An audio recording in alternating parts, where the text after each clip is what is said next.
Good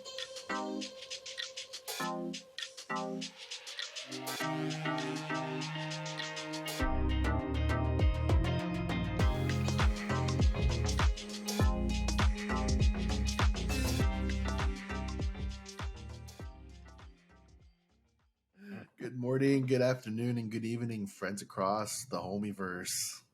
I am Jesse, Mr. J, your host today, and I am joined here today by my dancing co-host. What did you take? What kind We're of coffee? I need some of whatever you got. Whatever you took, I need some of that. 3 pots of coffee. Let's go. Oh, damn, that sounds like a good idea. Okay. Anyways, I'm joined here today by Zach and Ryan. Howdy, fellas. Howdy. Yeah, today we are excited. I'm excited. Z was very excited. I'm very Ryan excited. seems not as excited. We're not talking about dolphins anymore, so I don't think he's as excited. But never know what happens. You never know what'll happen. That's also true. we're talking Marvel. Marvel. Yeah, Marvel. Love it. Yeah. I'm particularly excited about this one because one, it required no research. Two, our everyday lives are Marvel research. Yeah, we live it. Live it. It's Marvel, so of course we're excited. So yeah, I don't think we have. We're just kind of gonna just go straight through. I think we're gonna start off with a little bit of what we heard recently at Comic Palooza, or no, I'm sorry, San Diego Comic Con. Comic Palooza. That's what we have over here, and I got distracted. But yeah, and then on top of that, I've personally just been on this huge Marvel binge of everything. I just want to intake everything Marvel right now, and I've been doing that. But we're gonna start off with some of the stuff we've been hearing recently about what's coming up in the MCU, what it's shaping up to be. We're finally getting a direction of where the MCU's headed. Feige finally dropped some stuff of what's going on with us, right? We're finally figuring out like what the fuck. Like we knew we're in the multiverse, right? Thing, but we didn't know what until then. We finally got the title of this saga, the Multiverse Saga. What do you guys want to start off with? I mean, I don't think we should start with like the big back-to-back Avengers movies. Maybe some of the series that they mentioned, and yeah. I mean, She-Hulk releases when next week. Next week. Oh, we got today. Why we start what we got today? Yeah. I was gonna ask because you guys watched it. I haven't watched it yet. Oh man, dude, it takes like 10 minutes to finish the whole thing. Yeah, I'm serious. It takes 10 minutes. Yeah. Yeah, it I'll literally just takes about 10 minutes. Yeah, all right. So let's pass Ryan over here. Let's pass Ryan that hasn't seen I Am Groot. You guys keep him busy. Just mute yourself and watch it. I mean, honestly, if you want to, go ahead and knock it out. It's. I'll take your word for it. No, it really does take like 10 minutes. They were very entertaining. There's nothing really to spoil about it, I guess. Like I said, I think the trailer showed more. Yeah, I always like my initial thought because I watched them and this is not a spoiler-free episode by any means anyway, but it's Groot in funny situations, baby Groot in funny situations basically, and not really relevant to the plot at all. But there was one episode where Rocket does appear. And and it's actually Bradley Cooper voicing him and everything. I checked the credits just to make sure. But to me, like I was thoroughly entertained. But to me, this is just it is a giant cash grab to sell Baby Groot toys at this point. Oh yeah. Like it's so there wasn't anything that really tied into the overall MCU. No, not by no means. No, it's just really just like short stories, really short stories of. You know how like Pixar movies do like little shorts before the actual movie you go see? That's kind of what it felt like to me watching it. But they're all funny and hilarious and they're entertaining. They're a good 3 minutes of episode, and they do the most meta thing with the Marvel introduction. By the way, yeah, I know exactly what you're talking about. Right when I saw it happen, I was like, oh, I do that too.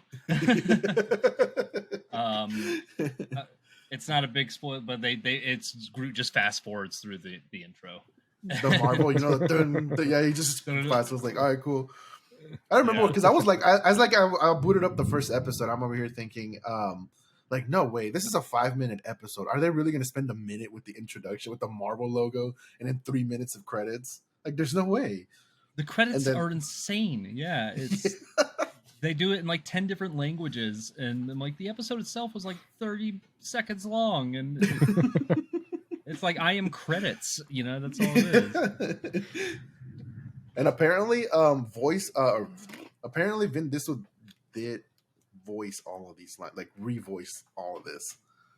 He said I am like, Groot again. Lines for, yeah, he did. He redid the I am Groot lines for this miniseries. How much did he get paid? I wonder. I don't know. Let's find out. I'm gonna. Yeah. Did Vin Diesel get paid for playing Groot? $54 million.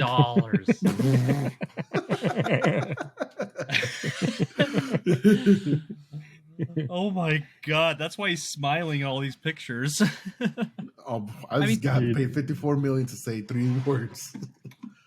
I mean, to be fair, it's also estimated that he can make around $67 million for voicing Groot in Guardians of the Galaxy 3. Well, I mean, to be fair, like at least in the first Guardians of the Galaxy, I watched the thing on it. He did record "I am Groot" in like every language. Like if there was a language, he recorded it in that language. Yo soy Groot. Yo soy Groot. He also said "We are Groot." Oh, so true. You gotta give him credit there. He did say "We are Groot" at the end of Guardians 1. That's true. Yeah, that is originally it was 27 million, but now it's 54 because he said 2 phrases. Yeah, so it was good. Check out I Am Groot if you want a quick little fun watch while you work. That's exactly what I did. Yeah. Like I said, you have 10 minutes of a break. That's all you need. Yeah. So before we dive into like what's coming, should we talk a little bit about where we are? Like we never really talked. I mean, we talked about it a little bit in the After Hours episode, but we got some bombshells in Miss Marvel. Like we know there's mutants now. We know Namor and the new Black Panther is probably going to be a mutant. Can we talk about how they kind of shoehorned that mutant thing in, a little bit? Like, yeah. I feel like that was a pickup shot, first off. And then I also feel like that they just quickly edited, like, fuck, just put the X-Men theme in there. And like, I don't know, it just felt incredibly shoehorned in, which I'm stoked that they finally officially put mutants in the MCU. But did anybody else feel that was a little just kind of like... I didn't see it coming. Yeah, that's for sure. I don't know, right? I don't like to doubt Feige. I mean, he's not going to come after us. Yeah, I don't. I'm sure there's a reason why they decided to retcon Miss Marvel as a mutant versus an Inhuman. Probably because, and I'm sure we've talked about it before, off record or off podcast or not, but probably so it doesn't confuse people. Because if you start introducing mutants and Inhumans at the same time, then you're kind of like, what the fuck's the difference, right? And I mean, we know there's a difference, but it's just going to confuse like new people who are getting into Marvel. Like, what? Why? It'll probably confuse the normals. So the normies. So if I remember this right, it was back when Marvel was like selling off all their movie and television rights and stuff, and they'd sold off X-Men, and then they didn't want to go too gung-ho back into X-Men comics because they wanted to potentially be able to make their own money off stuff later. And so that's when they really went gung-ho into Inhumans for quite a while. And then but the theory is if they wouldn't have sold off like movie rights and TV rights and stuff to X-Men, there probably wouldn't have even been that much focus on Inhumans. A lot of Inhumans probably would have just been mutants, but it was because Marvel wanted to not compete with themselves, so they didn't want to add more to the X-Men roster or the mutant roster. They went a little heavier into Inhumans. So this was Marvel Studios' way of like kind of rebuilding like what the mutants are, and like you said, to just reduce confusion. Like, why do we have a group of Inhumans and a group of mutants when they're basically the same thing minus no, they're different. They're different, man. Actually. Yeah. Sorry. I understand why they did it. I do. I'm just thinking it just seemed like because I thought Miss Marvel was great. The editing, I loved everything about Miss Marvel, and I love coming of age stories. But like it was like, oh, all this cool stuff happened to Miss Marvel, and at the end, by the way, mutants. Then that was it. You know, it's like I'm not naysaying it. It just felt like so tacked on, and like almost but like the whole part that it was. The whole part that it was tacked on makes you wonder if they're going to go back and reveal like, oh, also Wanda's a mutant. Oh, also Pietro is a mutant. Like we just didn't know it at the time. Yeah. And I wonder how many of the actual Avengers they're going to make mutants. Yeah, you're right. Like, God, who else could be a potential mutant? Namor's probably going to be a mutant. Yeah, I think I'm excited to see what they bring. They didn't really. I think that they're just going to softly start putting them in the movies. They didn't even announce like an exclusive, other than of course the Marvels and everything. But they didn't announce like an exclusive. This is the mutants thing or series, did they? I'm pretty sure that's going to come in like the D23 Expo. D23 Expo. Yeah, I think that's when they're release the big hitters. Because they have. Help me out there. It's been a while. It's been a while. How did they explain Jessica Jones and Luke Cage's powers in this show? I haven't watched them in years.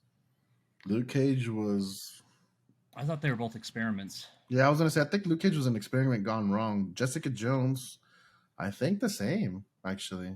Speaking of Namor, though, I've watched that trailer like 20 times. It's like the trailer is like a work of art in itself. Yeah, it's such a good trailer. Yeah, Ryan Coogler, man. Yeah, Black Panther 2, Wakanda Forever. I'm so stoked. I wasn't like really excited for I was pumped to see it, but it wasn't like edge of my seat like counting down the days until I saw that trailer. Same. And that trailer just kind of sealed the deal for me. Like me, I was gonna watch it, right? Yeah, like I was gonna watch it, right? Because Marvel, but I wasn't like looking forward to it like I was No Way Home or Multiverse of Madness. But now, after that trailer, I think I'm more excited for that one than Multiverse of Madness. Yeah, it's going to be a good one. The tone of the trailer was just perfect, you know, and it like I love how much respect that they're giving to like Chadwick Boseman and everything, and I feel like it's going to be a very, very emotionally. Sorry, Chadwick. Sorry, buddy. It's just thundering. Yeah, just thundering. I think it's going to be an incredibly emotionally charged movie. Yeah. I do like what you said a couple weeks ago when we were talking about it offline, that I hope they give him the proper respect. I just hope they don't spend the whole movie like, what happened to T'Challa? Like, we're hunting down whoever killed T'Challa. Like, I hope they give him a good send off at the beginning of the movie, and then it becomes its own thing. Yeah, and I think, and I'm, jeez, man, it's a lot of thunder. No, you're fine, dude. It's easy to edit out, but I'm curious to see, like, you know, who they're going to put in. That they haven't established officially who they're going to put into the mantle yet, have they? No, it's a big mystery right now. Yeah, because it shows somebody in the suit at the end of the trailer, and that's like a hot topic online right now of like, who is that in the suit? Some people think it's Shuri. Some people think it's Okoye. Some people think it's Chadwick Boseman, or sorry, not Chadwick. Michael B. Jordan. Michael B. Jordan coming back. Killmonger. Which cool. I really like this. I really like the theory that they dumped Killmonger in the water at the end because he told him to throw him in the ocean. And what if the Atlanteans found him and they've been keeping him alive because they're an advanced civilization too that could sustain his life. And maybe that's how all this stuff goes wrong. Somehow that causes some stuff with Atlantis, and that's what causes them to invade. Apparently, there was a leak about apparently there was a Lego set leak recently that supposedly gave off that it was Shuri as the as the new Black Panther. Like there was a Lego set that was leaked and it was released based on the Black Panther, and apparently it showed that it was Shuri as the Black Panther. I don't know how true that is, but I read somewhere about that. And it's also possible that, at a certain point in the movie, she picks up the mantle, but then it gets passed to someone else. Like, she's like, actually, you should be Black Panther. It's kind of what they did with Finn in Force Awakens. Like in the trailer, you see Finn with the lightsaber, but it was Rey all along who was the Force sensitive. Yeah.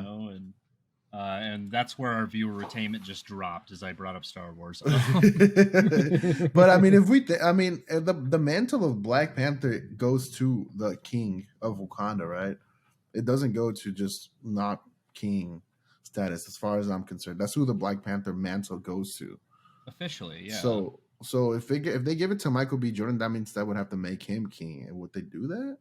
But also, if you think about like why they were against him in the first movie, then after he died, they were like, all right, he was kind of right about a lot of stuff, and like, yeah, okay, let's open ourselves up to the world and help people that need help, which is what he wanted. Now, he was going about it a little bit of a poor way, but he's been probably sitting in the ancestral plane, like having a talk with Chadwick Boseman and having a talk with T'Chaka, and like, okay, well, you're right, I should have gone about it different. So if he was to come back, I think maybe he'd have a little bit different mindset.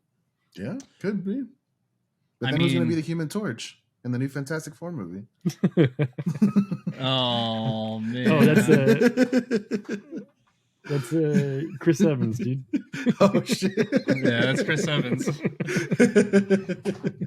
I really kind of wish that they'd like do something multiversal with those old movies. Like That'd be Captain funny. America runs into Chris Evans' Human Torch.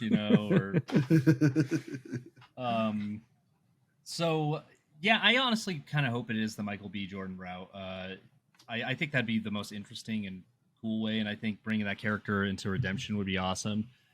I don't know how they would address all of his tattoo, all of his like scarring that he did and everything. He's in a Black Panther suit. It's fine. Like it healed while he was dead. It's okay. And the What If series, did they give him? I know he came back for a little bit, but I don't know if he came back as Black Panther or just Killmonger. I think he just came back. I don't remember. I think he was just Black Panther in it. I don't know. Somebody fact check us on that, but I just don't remember. So do we think Dr. Doom's involved with Wakanda versus Atlantis? I would love to see Dr. Doom this year versus anytime later. I think they might tease him like they would with Thanos, like at the end of the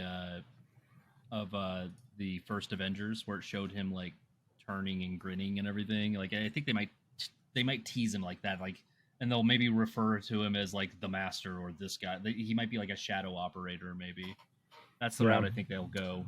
That's a safe route, at least. I did mention this. I did mention this after hours, so I apologize for repeating myself. But I feel like it's worth noting. Kind of my theory is, after the events of Age of Ultron with the Sokovia, everything that happened there, I can't imagine Latveria being too far away from Sokovia, and it probably really affected Latveria as well. And he probably lost a lot of his resources from helping to rebuild Sokovia or the displaced people of Sokovia within Latveria. So my thoughts is he's trying to get resources from Atlantis, and he's the one that's like kind of infiltrating, and he's blaming it on Wakanda and trying to make them go to war so he can get a hold of their resources. But that's not going to really be known until the post credits or whatever. Gotcha. That he was kind of the mastermind behind this. That's my personal theory. I could be totally wrong. Well, if they showed Dr. Doom in this movie, that would be the best MCU movie of Phase 4, I think. That or like, I don't know, like, if Dr. Doom's not going to be the main bad guy in Fantastic Four, who are they going to go with? It's so synonymous. Mole Man. He's just so synonymous with those guys, but at the same time, they at least have to talk about him or something, but unless they're trying to separate from the previous two attempted attempts at Fantastic Four. That's what Feige said. Apparently, he said that this is not an origin story. Yep, not an origin story. So they'll have been here all along, which begs the question: where the fuck were they? Were they? Yeah, yeah. Not in 616, maybe. Maybe it'll be they just showed up from another dimension and they just go, or another multiverse and they just kind of go. I'm curious. They always find a way to make these things work for the most part synonymously. So yeah, except Hulk for some reason. We just want to forget that Incredible Hulk never existed. The very, very first one.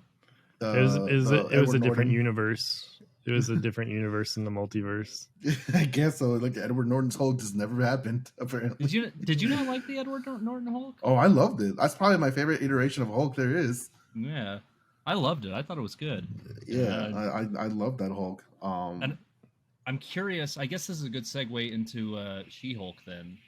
But I'm curious now that they brought back Timothy Roth as Emil Blonsky, if they're going to address anything that happened in that. Well, they did. They're actually doing the trailer. In the trailer, in the trailer, what's her name? She-Hulk's character, or She-Hulk, she addresses saying like, well, Emil Blonsky tried to kill my cousin in New York. And I was like, that happened in Incredible Hulk. Are we exploring what happened in that movie again, or what?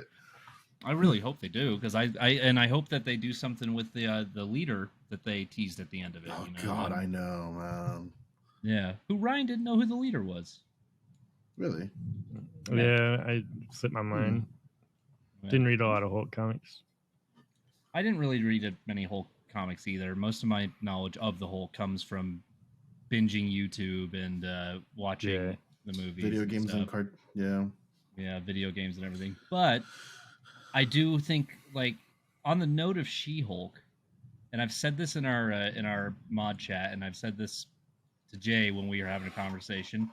It is going to be an incredibly horny show, and She-Hulk, you can judge me all you want. I'm kind of into her, Step on me. I don't care. It's pick me up. Please pick me up. I don't think you're an oddball in that statement at all. I think that's a pretty common take. Really? Well, I just feel like with Resident Evil comes out. Okay, Resident Evil Village comes out. It was everywhere. You couldn't go 2 feet without people being like, Lady Dimitrescu, ooh, step on me, mommy. And I have not seen one thing on my Twitter feed, on my Instagram feed about She-Hulk picking me up and throwing me around. I'm a little concerned. Is the internet broken? Just yours. I do live in Utah. We don't get. They don't let us see everything on the internet here. The church has control of everything. I do think we're gonna get a lot of cool stuff in She-Hulk that people aren't expecting. I think we're gonna get a better look at the DODC from Ms. Marvel. I think we're going to. I hope that we get a little bit more on Thunderbolts and Madam Hydra and all that kind of stuff. Yeah, we haven't seen what's her name? What's her name? The senator lady. Yeah, the one that's going out recruiting. Yeah. With Louis. The girl from Seinfeld. Yeah, the girl from Seinfeld. Yeah, Julia Louis Dreyfus. Julia Louis Dreyfus. Yeah. She has a really long name in the comics, that whatever character she's portraying. And I can't remember it right now, but we know who we're talking about. Valentina Allegra de Fontaine. There you go. Yeah. We haven't seen her since Falcon and the Winter Soldier, right? Yeah. When she recruited U.S. Agent, which he's going to be part of the Thunderbolts, most likely. He recruited Yelena too, and Black Widow. That's when she came out again. Yeah, and I think Abomination will be part of it. We were talking about this before we started recording, but there's quite a few people, and they could pull some people out of the Defender series. They could pull some X-Men characters like Juggernaut. Like, there's the Deadpool could be in there. You know what I mean? Maybe that's how they're gonna bring him in. Oh my god, I need to see how that happens. and they confirmed that the next Deadpool is going to be rated R, right? I think so. I believe people would riot. I would riot if they don't make it rated R. It needs to be. It absolutely needs to be. It's and just as Ryan Reynolds like, oh crap. Oh yeah. I mean, if they I accidentally dropped a couple F-bombs, unnecessary F-bombs. Guess we gotta make it rated R now. I mean, if they didn't make it rated R, I honestly think that that would break they would make fun of it immensely by breaking the movie would make wall. itself fun of itself for sure. Yeah. But besides Thunderbolt, like we already know we're gonna see Charlie Cox, like that's confirmed. Awesome. But I think we'll see other Defenders characters as well, and we'll see other cameos from MCU stars because she's defending super abled people in court. So I think we'll see a lot of cameos that we weren't expecting in this show. I think is it going to be like oh, go for it, Jay. Go ahead. Go ahead. No, go ahead. Oh, I was just going to ask, is it going to be like a monster of the week kind of a thing, like a villain of the week? That's what it might be. It might be like a different case and episode. Is it a 6-episode series? Probably. I'll double check just to make sure. Yeah, probably is. I imagine. I expected you guys to be better researched. I'm really disappointed. Listen here. 9 30-minute episodes. 9 30-minute. That's basically 20-minute episodes. I hate that is the only note I had. That's the only note I had for WandaVision. Is I loved WandaVision. I hated how short the episodes were because they were like 25 to 30 minutes and they'd end. And I'm looking forward to She-Hulk because I'm actually excited to see Bruce Banner in it. I'm excited to see her brought to the main screen, and I think it's just going to be a fun series. Yeah, I mean, I'm really excited for it too. But like I said, I think it's one of the problems with just the TV shows is the runtime. Right? There's like it's 30 minutes, but it's like in actuality only get like 18 minutes of content. But the funny thing is, 10 years ago, if they released a 2-hour She-Hulk movie, we would have been like, "Fuck yeah!" You know what I mean? But now we get 20 minutes times 9, what is it, like 3 hours or so. Yeah, like it's our expectations curbing up. We want unlimited content. And we don't deserve it if we're being truthful with ourselves. Well, hey, speak for yourself. Not to like segue away from Marvel, but James Cameron had a great thing to say about it because people were criticizing that Avatar 2 is going to be like over 3 hours, and he just went full ham and said like, "Hey, you know what?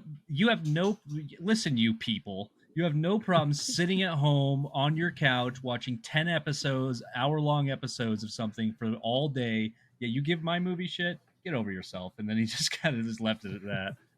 Well, you can stand up and go to the bathroom.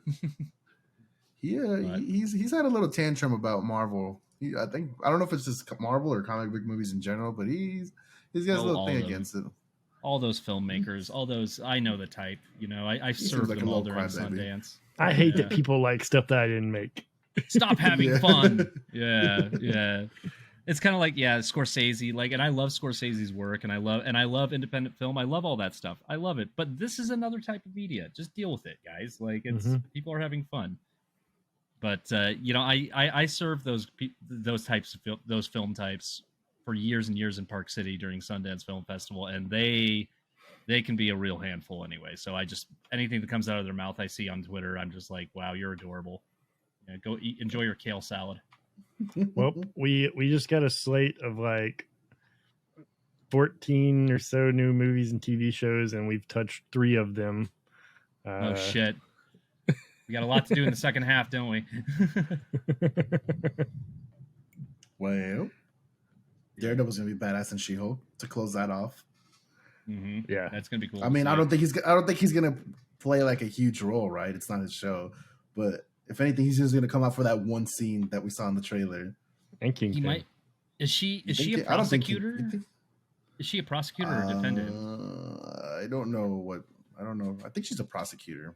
Yeah, because if that's the case, because Charlie Cox he was a defendant. He's a defendant, yeah. He's a defense attorney, so so it might even be a thing where like he's defending these criminals, and she's prosecuting. That's interesting. I thought she was defense because I thought that was her conflict of interest with representing Abomination.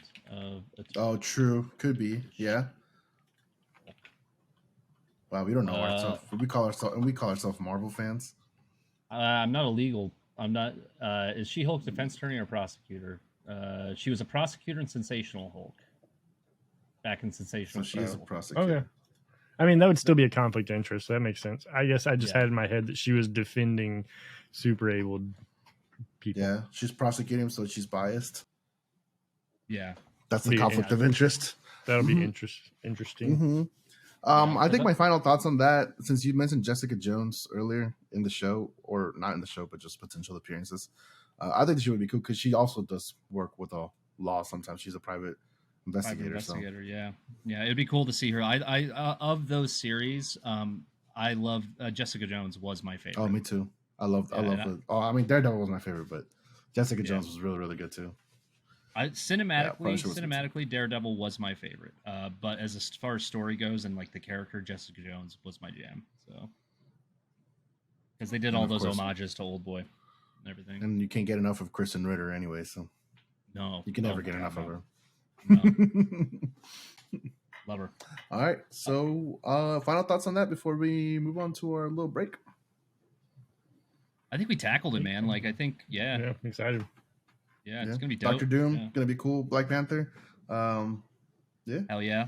She-Hulk comes out. Yeah, Step on Me, Mommy. Step on Me, Mommy.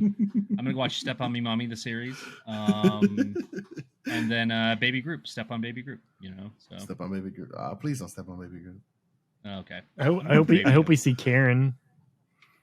From Daredevil. Daredevil and Punisher. Ooh, yeah, that'd be dope. That'd be cool. But and then they're just gonna sweep Iron Fist under the rug. Apparently. One last thing, since we're on the Defenders topic, one thing I just remembered. Apparently, Rosario Dawson confirmed that John Bernthal's coming back as a Punisher. Hell yeah, because he's perfect. Maybe he'll be Thunderbolts. Maybe. Yeah, that'd be dope. He doesn't seem like a guy that would join a team though. No. Yeah, unless forced to. But I think he was in the Midnight Suns. Frank Castle has been a part of. I loved it. I'd do it again. Frank Castle has been a part of every team, though. Like he's true. Like if it was a team, he's been there, you know. And everybody's been a version of the Punisher. So cool. All right, we're gonna help put it over to the break. We've said a lot. We'll see you in the second half. Totally real. Totally great. Totally real. Second half, go. Hello. And welcome to Ryan Damask Laughs for 1 minute without context.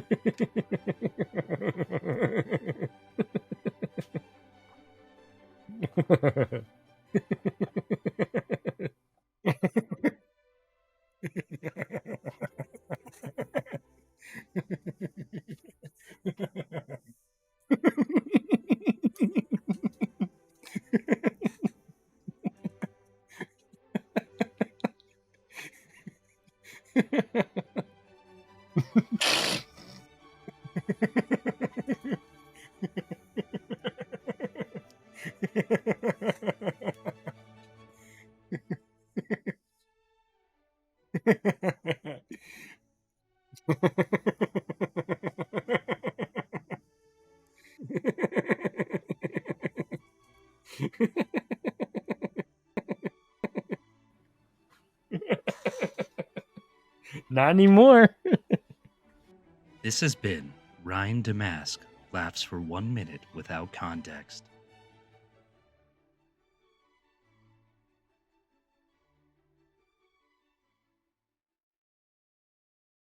We're back.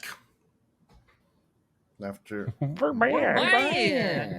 We're back. We're a podcast, dude. After technical issues. Where do you guys keep finding these sponsors? You know, they have he gets set up by them. Yeah, like there's an underground for these sponsors. I found the one for last episode ended up being a little harsh. The dark web of sponsors. You know. I think Z has like a list of sponsors, and he's like, "Let's go all the way to the bottom to the least ones that get used." I mean, and then we'll give them. I try and give everybody a fighting chance, you know, and I feel like everybody deserves representation. So I go for the underdogs, you know. Mm-hmm. What can I say? But this last one, which that I know entirely all about, they're great. The ones we definitely just listened to and did not just fill with void air. Yeah, the one that's Totally Oh great. yeah, they Totally were great product. definitely generically amazing. Yes. Friendly Anywho, gesture. Back to back DC. to DC Comics. Warner Brothers is definitely dropping the ball on their content. They should have definitely retconned their whole DCEU with Black Adam. Oh, oops. Not me about to go into a spill. Oh man. Black Adam, to finish that sentence, by the way. Yeah. I realized I stopped at black. Ooh. Yeah. Lord. So Phase hey, Phase 5. anyway. Hey, Marvel. No, so we went over Phase 4 just now, a little bit of what happened and what we're hopefully expecting it, and we got a little bit of expectation of Phase 5. We haven't really talked about what's the first film, I think, of 2023 is Ant-Man and the Wasp: Quantumania, correct? Yes. Yep. And that movie is gonna be cool. What have you guys heard about it so far? It's Wait, gonna be what? cool. Oh my god! Oh no! Did you get this just for this episode? Oh yeah, it is. Did you get those just for this episode? I always have a box my out there. God. We're sponsored. We were talking about like once we see this variant of Kang and come into play with it, that we need to make like a Dick Kang shirt or an asshole Kang shirt. Oh, it'll look more like this. Like it's the same shirt, but it's just a glass of whiskey. I mean, I kind of want to see the movie first before I like we'd make that, considering how much I don't know. Like, I want to see what this variant brings to the table. I just saw the lightning over my head, over the window. Thor. That was Thor. Kang. He's pissed. Kang. Cool Kang. Yeah, Quantumania, man. I'm excited for Quantumania, dude. So, is Kang the primary antagonist in Quantumania that they established? No. I think it's gonna be a variant of Kang. So of like I think there's gonna be like I'm so confused at who the bad guy of this movie is, right? Like, we know we're getting MODOK in here. We definitely have Kang. I mean, his voice is in the trailer, so obviously he's gonna play a pretty big what trailer, part. Ryan? We haven't talked about But this. I don't know, trailer, man. Ryan? I don't know what you're talking about. Oh yeah, there's not a trailer. Excuse me. I haven't seen anything. Is there something you want to tell everybody? Share it with the class. Yeah, I'll tell you about the Guardians trailer too. The mouse is gonna come after us so hard. I mean, if you haven't heard, there was two trailers that released during San Diego Comic-Con exclusively for them, which one was a Quantumania trailer and one was a Guardians of the Galaxy Volume 3 trailer. And we're referring to the Quantumania trailer that we only heard the voice of. We haven't seen footage of it. You have Did they happen to say when they're going to drop that trailer? Damn it. They always drop it at the weirdest times, too. No. I feel like DisneyCon. DisneyCon will probably be the time. What the San Diego Comic-Con, DisneyCon, basically? D23. San Diego DisneyCon. I don't know the reason for the Ant-Man trailer, but I know for the Guardians trailer, James Gunn said they weren't going to release it because like not all the special effects were fully done or anything like that. Like, it was a very raw footage of the trailer that they showed at Comic-Con. And you saw how everybody. Go ahead, Jay. I was going to say, with the turmoil right now between Marvel and VFX studios. Yeah.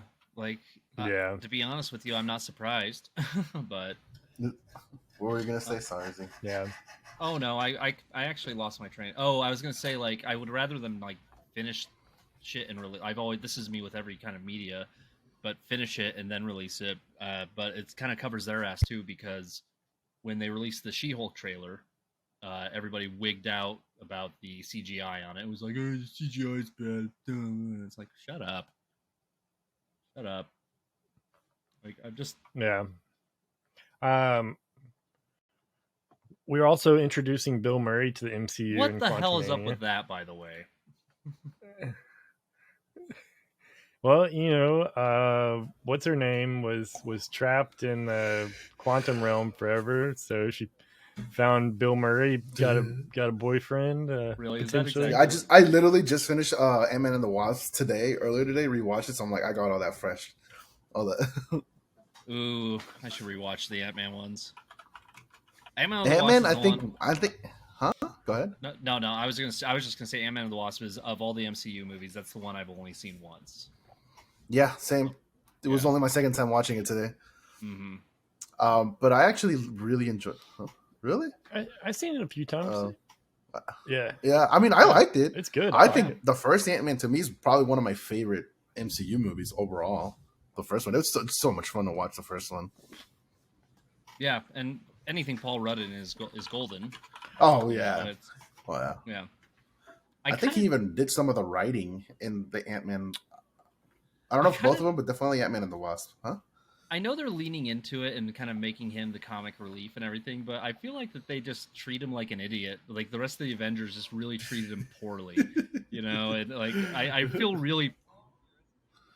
Not only the rest of the Avengers, but like his whole family. Like there's a line in the trailer they showed at Comic-Con that they basically he wrote a book about how like the Avengers, like he saved the world, and they're like, "Oh yeah, Scott, you saved the world. We get it." I mean, it seems like he just doesn't shut up about it. So at some point, you're like, "All right, dude, we get it." All right. They did set him up in Miss Marvel because he has a podcast about it. I think that they're gonna heavily lean into, of all the Avengers, he's making a profit out of all this. God, imagine having a podcast and talking about it all the time. Jeez. But also the other cool thing from that trailer is we know that Cassie Lang, his daughter, gets arrested, and she says something like, you know, we're trying to make a difference, we're trying to help people, or something like that along those lines, and it's kind of given a clue that she's now playing or she's now become Stature, a young Avenger, and she says "we," which sounds like a group of them. So maybe this will establish the Young Avengers. Yep. Ironheart, it may be. Kate Bishop. Well, no, Ironheart won't happen. Ironheart won't happen. Or Iron Lad. Actually. Yeah, it'd be Iron Lad, but I don't think we're gonna get him introduced until Phase 6, because he's a king. Iron Lad. Yeah. Yeah. Funny how she got recasted again, though. She got recasted from Endgame. Dude. Oh man. Because it's not the same one that's playing Cassie Lang. She's had the most recasts of anybody. I mean, I think it's only Cassie 2. Lang. I mean, well, it's like, I mean, the young one, the baby one, and then of course they did the older one because, you know, it's been 5 years for Endgame. But then they recasted her again for Quantumania. Yeah. I'm pretty sure it's the same one for Ant-Man 1 and 2. I think. Because they look very, Oh yeah, you're right. And it's funny because, it's funny because in Ant-Man and the Wasp, Cassie, she keeps telling Paul Rudd or Ant-Man that she's like, you need a partner, and she's like, I would be your partner. And it's kind of like, no, this is Hope's gonna be my partner, Wasp is gonna be my partner. And they keep going back at it, like they keep referencing that, like, you know, I wanted to be Daddy's partner, but he didn't let me. And now it's funny that that's what the third one's gonna be about, her being Stature.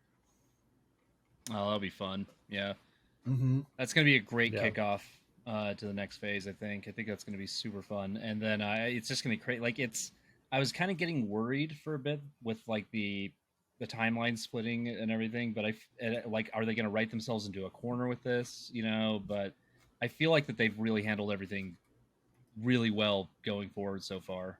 I don't know, like I kind of just want to sit back and enjoy the ride of like starting with She-Hulk and then just kind of move forward and see what happens. So we also know, like I said, MODOK's getting introduced in Quantumania, which is a big villain. And the running theory right now is, at the end of Ant-Man, Darren Cross put on the Yellow Jacket suit and was trying to fight, and then he got shrunk to like a subatomic level, quantum level potentially, and the theory might be that that's Darren Cross who becomes MODOK. Now that would differ with the comics a bit. However, going back and looking at pictures of his Yellow Jacket suit, the suit minus the helmet, which we know the helmet wouldn't even fit anymore if he looks like MODOK, but the suit looks very similar to the suit MODOK wears. So it'd be interesting to see if that is him after the fact. There's been some fan art that you actually told us about before we started recording, Jay, that shows what MODOK might look like, and he's got full on robot mask. So that'd be cool if we didn't know who it was till towards the end, and then you find out it's Darren Cross, and he's wanting to kill Scott Lang for making him the way he is now. I mean, we already have AIM introduced into the MCU. I don't know why we haven't brought them back up since Iron Man 3. Mm-hmm. When were they in? That's when Aldrich Killian introduced in Iron Man 3? Yeah. Oh, was that Aldrich's company? Yeah, they were introduced there. Oh, They hadn't been brought back since. So if I don't know how they would tie it into where he just kind of comes in and takes over AIM. Yeah. Oh my God, Justin Hammer! I want some more Hammer Industries. Some more Sam Rockwell, man. Maybe in Armor Wars. So unsung. He was so good. Yeah. I know. He was the best part of Iron Man too. Yeah. But I wonder, as far as theories go, like obviously we know Ant-Man, Scott Lang is about to meet Kang, and he'll really be the first person in the MCU to know anything about Kang, besides Loki and Sylvie, which haven't made it back to 616 yet. So it'll be, if they do. So it'll be interesting to learn, like, will Scott Lang get back out and go tell everyone, like, hey, we got a new big bad guy? What if this continue to kind of be a mystery? Maybe Ant-Man will get killed by Kang, and then they bring back a variant of him later. He's gonna be the one to like tell everybody, but then everyone's like, Shut up, Scott. Shut up. We know you want another moment of glory, but settle down. There's no such thing as a Kang time traveler. I mean, and was the events that happened in Loki, was that an isolated incident? Like, is Loki going to get involved, or is he just going to be in his own little land of the TVA, separate from what's happening in the MCU, or are we going to get more Tom Hiddleston back into the actual main movies? Who knows? Because he's in a different universe right now. Yeah, he's in a totally different timeline now. But I feel like that kind of negates everything that just happens in that specific timeline. Like it doesn't even matter. I feel like that kind of takes away with it if that's the angle they were going. It's kind of like that whole concept where like they do a prequel about a character who dies, and you're like, well, the entire time you're watching him try and survive this current movie of the prequel, you're like, it doesn't matter. I know how he dies. It's yeah.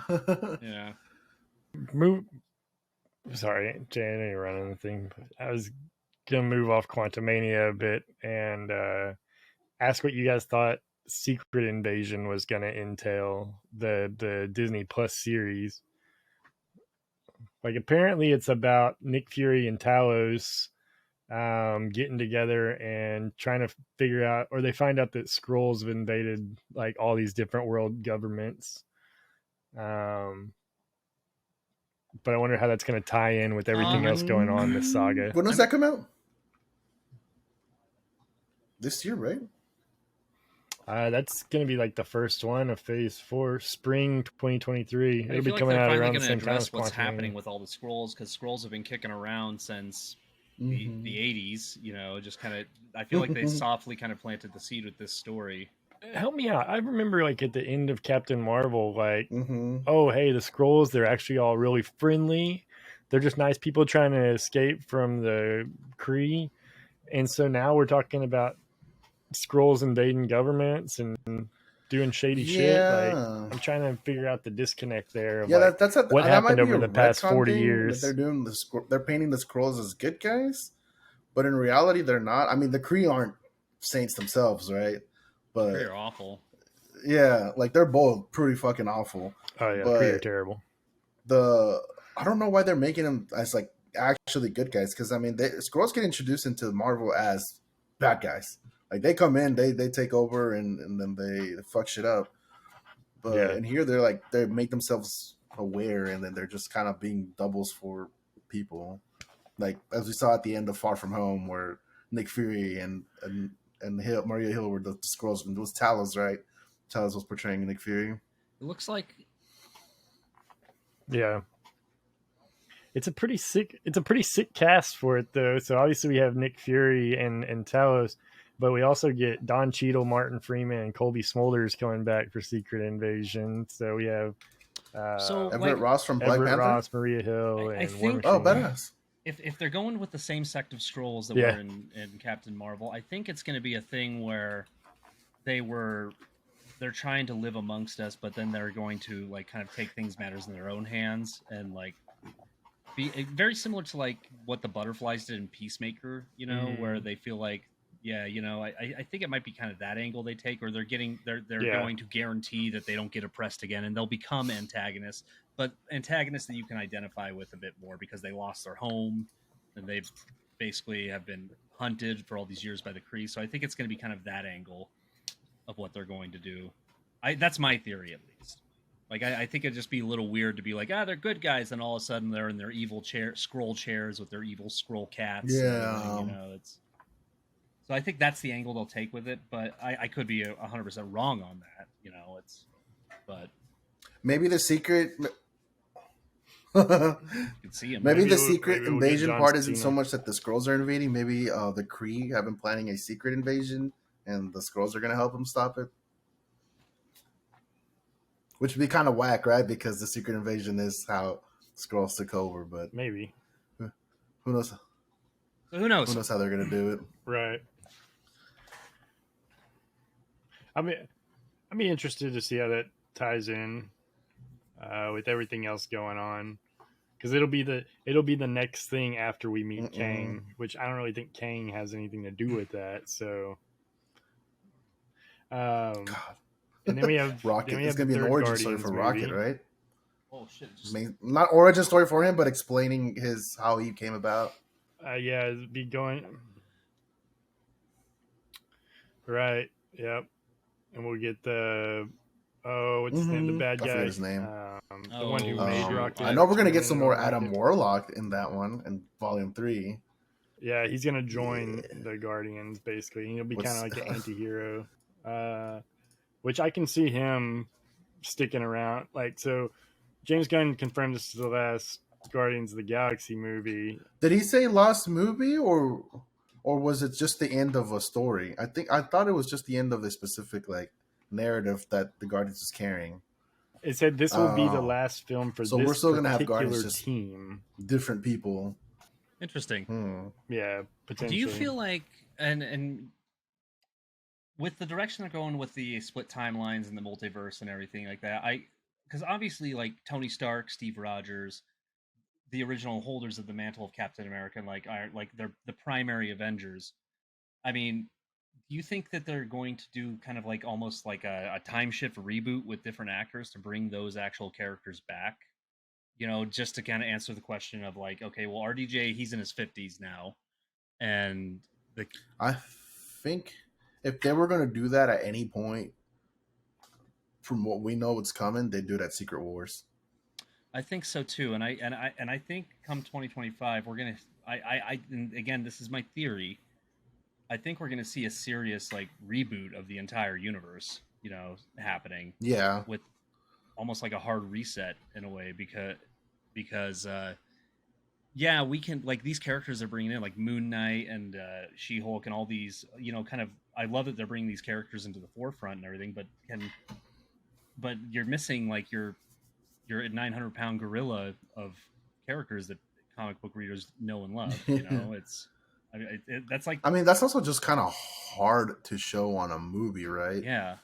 it's just hard to like give everybody a specific amount of screen time without them being overshadowed by somebody else. Who I would say the primary. We're gonna have our primary ones, our main characters for the saga, which I think first one's gonna be Doctor Strange. I think he's gonna be at the front of it all, in my opinion. I don't know who else would be right now that runner up. I mean, I just because we had like the big three, right? We had our big three for Infinity Saga, Thor, Captain America, and Iron Man. And right now, I think Thor for this saga, he's kind of taking a backseat. He's like, all right, I'm not the main one anymore. Yeah, and I just don't know like how long the MCU will keep flourishing with characters like Iron Lad and Iron Heart and new Captain America. So like, I feel like, and I could be wrong about this, that they're going to hit the bottom of the barrel eventually, and that they're going to have to do something like that.